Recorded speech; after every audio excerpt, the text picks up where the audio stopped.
Good morning and welcome to another edition of Our Town on 94.9 and 99.1 The River. My name is Darren Swinson. Our Town, as always, brought to you by Decorah Bank and Trust. A little later on in the program, we'll have our monthly conversation with Waukon City Manager Gary Boden.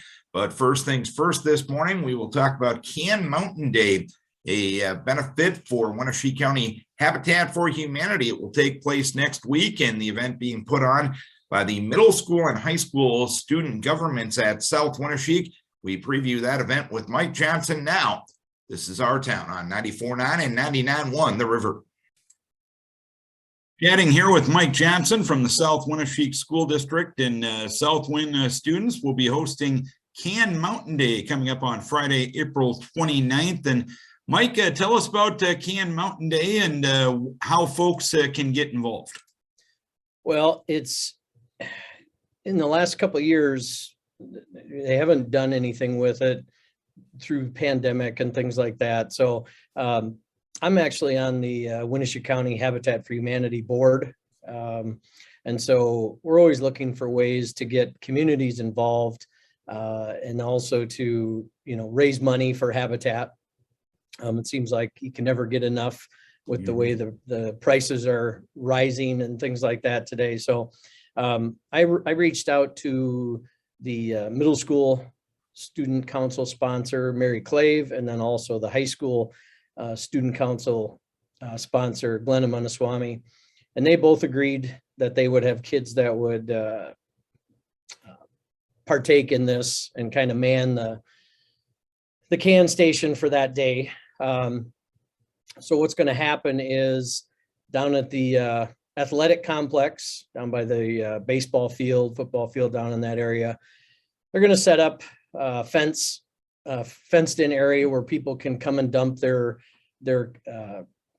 redeemable cans and plastic bottles, trying to stay away from the glass, simply from the fact that teams use that area for practices. You don't really want to deal with any broken glass possibilities, things like that. So. And when will this take place, and what will be the hours of that event? So it's next Friday, which would be Friday, April 29th. And it's going to start at 7:30 in the morning and going to run until 4 p.m. that afternoon. Try and keep it where we're not running into, buses leaving the area or necessarily coming in. Hopefully, people can just come throughout the day, dump their cans, and then the kids and sponsors will be able to take care of them from there.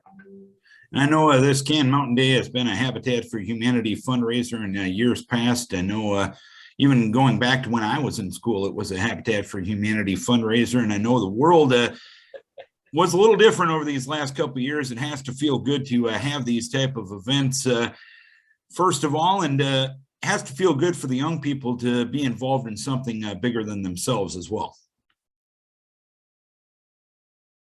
I would sure think so. One of the things that Habitat goes off of is, helping others, things like that. And we just built a house in Kelmer, within the last year, finished that one up. So some of the kids are familiar. And actually, we're in the process of finishing up a house in Decorah, rehabbing a house, getting that ready to go for that next, or for the family that's going to go in there. And then when that's finished, there's going to be another house, and it's going to be built in Fort Atkinson. And so hopefully by, raising awareness in this area, in the southern part of the county, we can get more people involved, for the build, just understanding that, affordable housing is a necessity, especially in our area. And that's a pretty aggressive schedule when it comes to building, but that has to make you feel good, providing homes for people in need. Yeah, it's been an eye opener. I've been doing it for just a couple of years now, and my dad obviously is the executive VP, so I've helped a little bit. But being on the board, seeing the things that go into it behind the scenes, it really, you can never have enough people involved. Mhm. And it's really a thankless job, people volunteering anymore. It's hard to do. And with people working, it makes it even harder, but it's a great feeling to see that family or whatever it is, get into those buildings, those houses, and make them their own, and the appreciation they show. And I mean, it's just, there's no amount of money really that can replace that feeling. And you mentioned your role on the Habitat for Humanity board, your role in education at South Winneshiek. How good is it to make the connection with these young people and Habitat for Humanity, knowing the fact that they can do something so simple and help out so many people? Yeah, I think it's something that, volunteer work, there's always people looking for volunteers, whether it be Habitat, countless organizations, understanding that there are people that are in need for whatever reason, and to be able to give back to your community, to your school, whatever the case may be. It's a worthwhile effort, I guess. All right, give us the final who, what, where, when, and why about Can Mountain Day coming up. Okay, Friday. So Can Mountain Day at South Winneshiek is going to be Friday, April 29th from 7:30 a.m. to 4 p.m. And it's going to be at the South Winn High School Athletic Complex. And the address, if you're not familiar, is 802 West Clay Street, and that's in Kelmer. All of the proceeds will go to the Winneshiek County Habitat for Humanity chapter. And then it's hosted by the South Winn High School and Middle School student governments. And if there are questions, I have this information on the Habitat for Humanity website, the Habitat for Humanity Facebook page, the South Winn website, South Winn website as well. And if there are questions, they can contact me at the school, and also Glenna Manaswamy, or also Mary Clave. So we're looking for lots of cans. Hopefully it's a great day, and every can makes a difference. All right, Mike, we appreciate your time. We thank you for your work with Winneshiek County Habitat for Humanity, and a tip of the hat to the young people for taking this on and making a difference in our community. Thanks for the time this morning. Absolutely. Thank you, Darren. Mike Johnson from South Winneshiek Schools and the Winneshiek County Habitat for Humanity Board. Can Mountain Day in Kelmer, Friday, April 29th from 7:30 until 4 p.m. Getting our monthly check-in with the city manager of Waukon, Mr. Gary Boden, joining us. And Gary, a lot of things to talk about from this past city council meeting, and a big meeting coming up on next Monday night. First of all, let's run down a few of the things the council talked about on Monday night. First of all, you discussed the purchase of a new fire truck. Break down what the city is reviewing and discussing related to that issue. Well, unfortunately, this expense came just after we completed the budget, so we're going to be a little bit into a scramble. We didn't know that this was going to happen this quickly.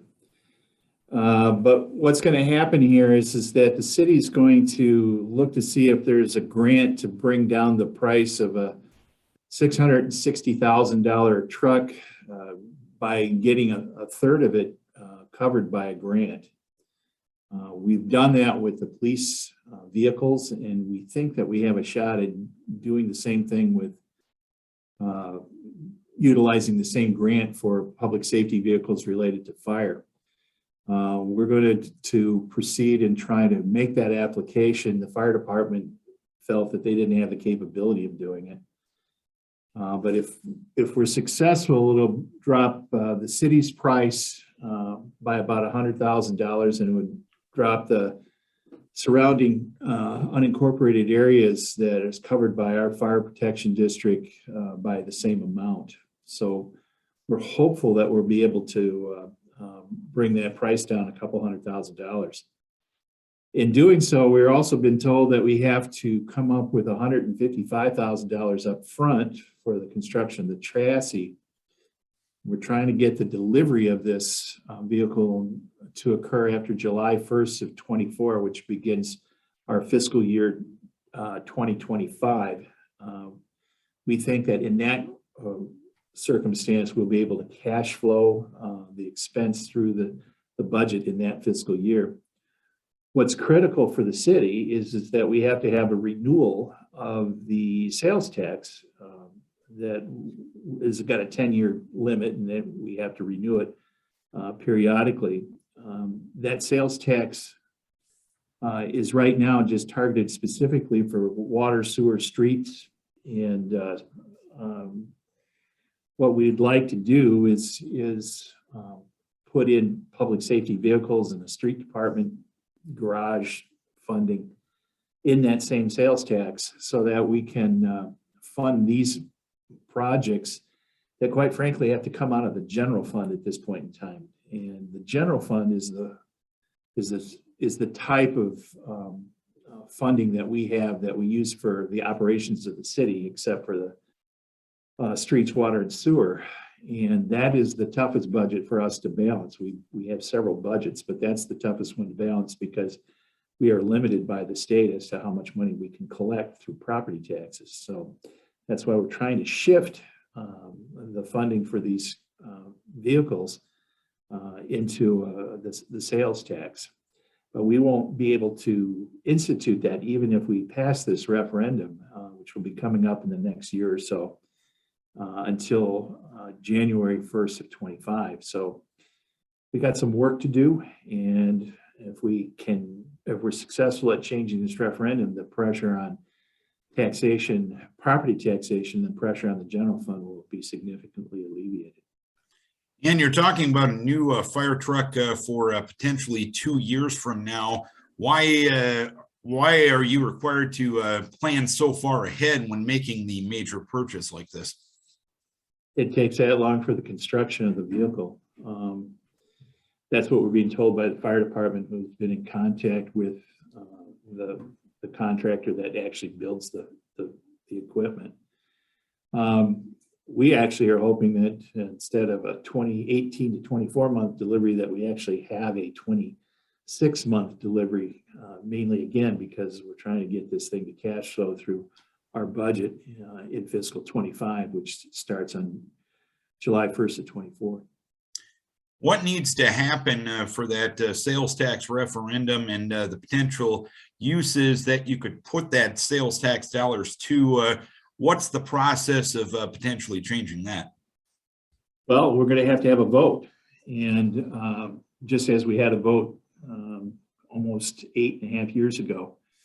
So the vote would be to reauthorize the sales tax. It wouldn't change the taxation at all. All it would do is a new referendum would shift what we would use the sales tax for, which would go beyond just streets, but it would go toward public safety vehicles. And again, some money that we would need for completion of the street garage. In both cases, whether it's the street park and rec garage or the vehicles, we are trying to do it in such a way that would not have an impact upon property taxation.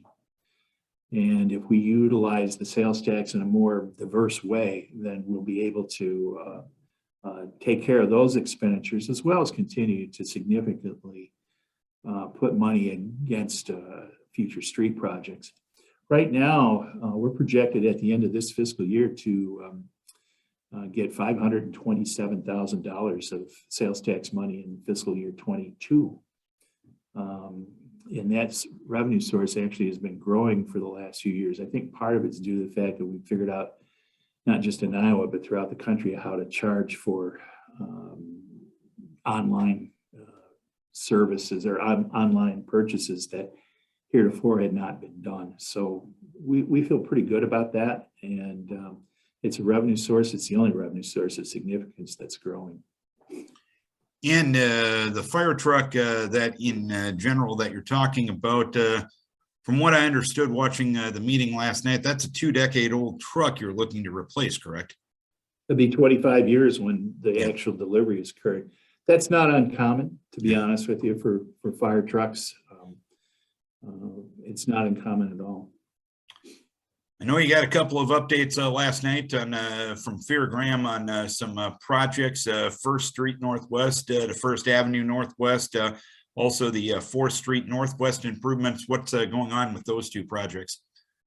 Well, the First Northwest project is actually the last leg of completing a stormwater system that would drain slowly from the detention pond on the north and west side of town up by 9th Street, the old Bresnahan farm that we own now.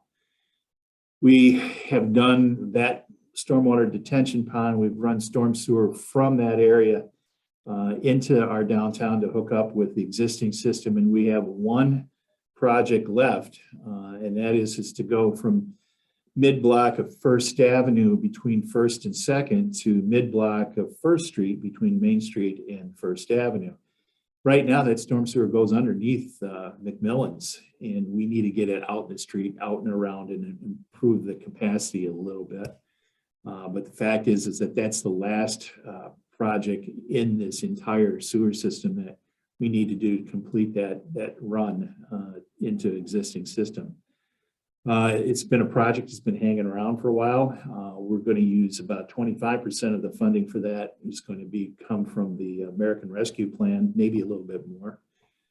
And the rest of it's going to come from that sales tax, the street sewer and water systems that we can fund through the sales tax.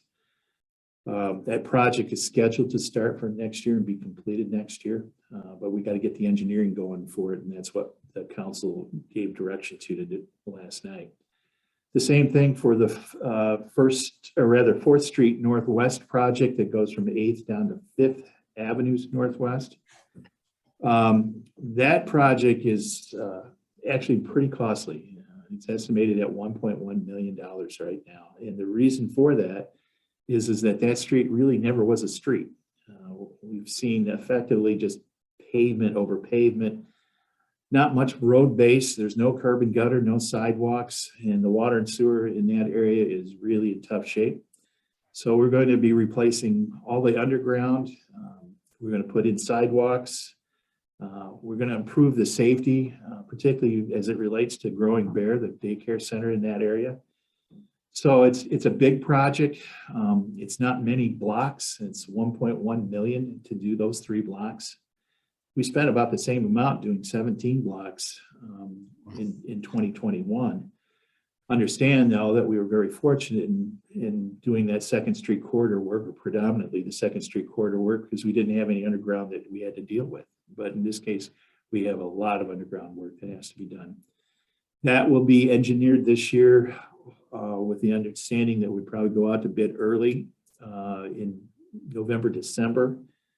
Our intent is to get as much of the underground work done as far in advance as possible. But it's a complicated project compared to some of the work that we had done this past year. But Fear Graham recognized that this was probably a 2-year project if you put it in context, because we just got done with a contract to do some of the engineering work for the project that we're going to be doing this year, which is about 7 blocks on the northwest side of town. But the complexity of this 4th Street project is significant, and that's why we're trying to get a jump on it. And the council also entered into a general obligation corporate purpose loan agreement. Break down what that's all about. That is funded through tax increment financing. It's $2.5 million. We expect to be having the sale of those bonds in the beginning of May. This is a project that will be the one that we fund to help the development of the Platson subdivision. That will provide water, sewer, and new street to the area that is going to be known as 8th Avenue Southwest, that goes from Rossville Road to 2nd Street Southwest. That will open up a lot of commercial and residential, multiple family residential ground that we desperately need.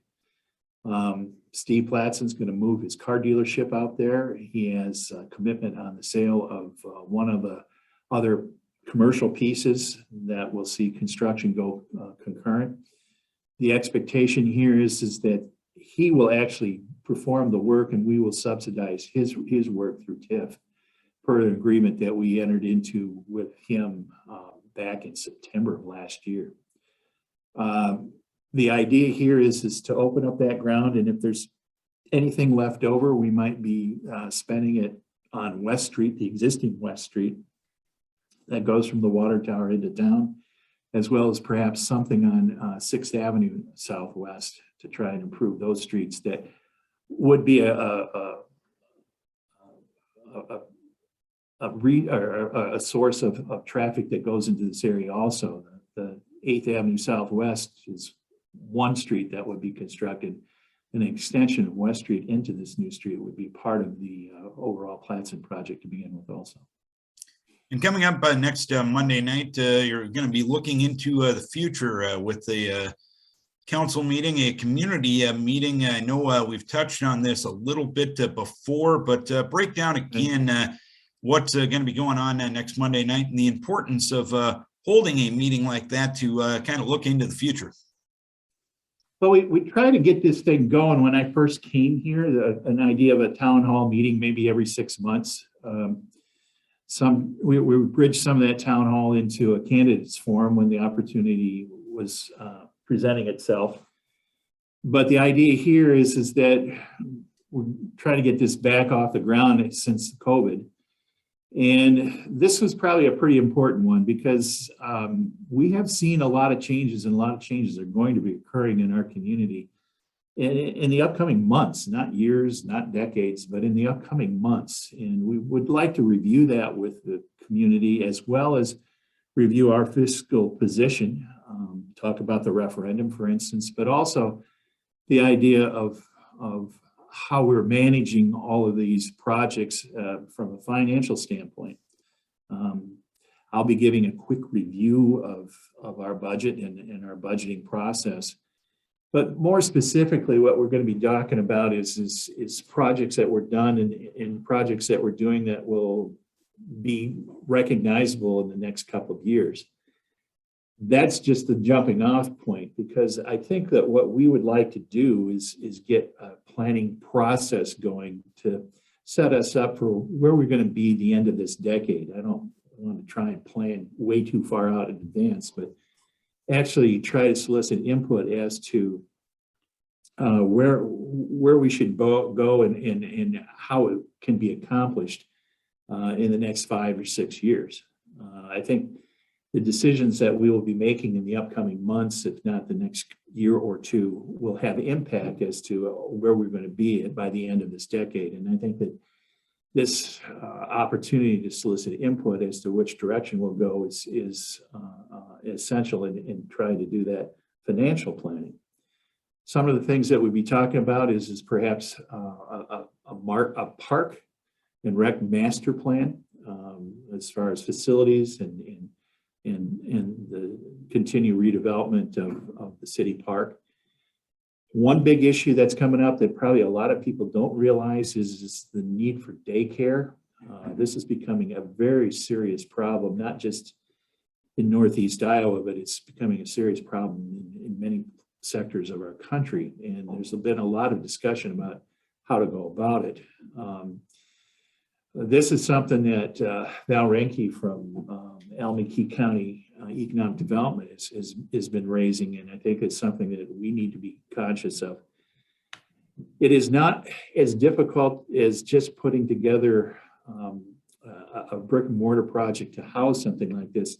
It's probably more difficult from the standpoint of how we staff a function like this, as well as how we pay for that staffing. And I think that that's the kind of thing that, if anything else, we're going to be lifting up to the community as a significant need.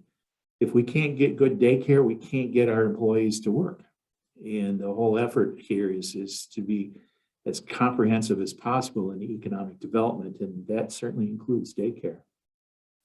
And what is the date, time, and location of that meeting, and how can people participate? You can watch on Zoom, but the meeting will be at 7 o'clock on Monday night at City Hall. It's just like another council meeting as far as the time and date is concerned. It's just an off Monday. But we will not have the room set up like a council dais. I think we'll probably kind of do this in the theater in the half round, and they have opportunities for people to give input and try to elicit some conversation. I've bought a rolling whiteboard, so we'll be doing some potentially classroom style discussion and presentation at next Monday night's meeting. Anything else you want to pass on to city residents, as long as you got the forum this morning? Well, I think we got a lot on our plate. And I think the thing about this is that I know a lot of people have never thought that this would be happening. But the fact of the matter is that because of the work that has been done by the council heretofore in getting things off the ground, actually shows that with an understanding about our financial position, which quite frankly is not that bad, but also with an understanding about what it takes to do projects and getting the right people to do the right things, we can accomplish some things, and we have been and will continue. So I think that the positive vibe that's going on in the community, because we're starting to get some stuff done, I think we would like to continue through this input session and into the future as far as our planning is concerned. And when you touch on the financial aspects of doing these projects, you mentioned the city is in a pretty decent shape when it comes to finances at this time. Is part of that just having the conversation to make sure that if we want to do this, let's not get in financial trouble to make sure all these positive things can happen? Yes, exactly. And the parameters for which we make these decisions. We have a little trouble with the fire truck right now because this is kind of an unexpected expense given to us, again, just after the budget was made. We're going to scramble and we'll figure this out. But to be honest with you, one of the reasons that we can work with confidence is if we work within a reasonable fiscal discipline. And that's something that I think that has been advanced by the city council here in the last few years is not just spending this money, but know that we can spend this money without jeopardizing the fiscal health of the city. Gary, we appreciate your time and information as always. Look forward to our conversation next month. Go Cubs. Okay, go Cubs. Gary Boden, the city manager for Waukon, joining us for our monthly conversation. We want to thank our guest on the program this morning, Mike Johnson with the South Winneshiek School District. Can Mountain Day taking place Friday, April 29th. Bring your cans to the South Winneshiek Athletic Complex, and you can donate towards Winneshiek County Habitat for Humanity. First time they've had that event in a couple of years. So great event to be a part of. Props to the South Winneshiek Middle School and High School governments for taking on that event this year. And again, that's Friday, April 28th or 29th, that is. And Gary Boden, the city manager for Waukon, giving us a lot of updates, including the update on that planning meeting coming up on Monday night. Don't forget, each and every week, or most weeks, I should say, we put this show up on YouTube so you can actually see the people we get to talk to on a week in and week out basis. For today's show, just search YouTube 4-21 Our Town program, and you can get the show there. We also put them up on all of our LA Communications stations Facebook pages as well. We realize you can't always be next to the radio at 9 o'clock on a Thursday morning, but we want to get this information out in as many ways as possible, and that's our way to do it week in and week out. Our thanks to our guest, our thanks to our sponsor, Decorah Bank and Trust, and thank you for tuning in, for logging on, or for watching Our Town on 94.9 and 99.1 The River.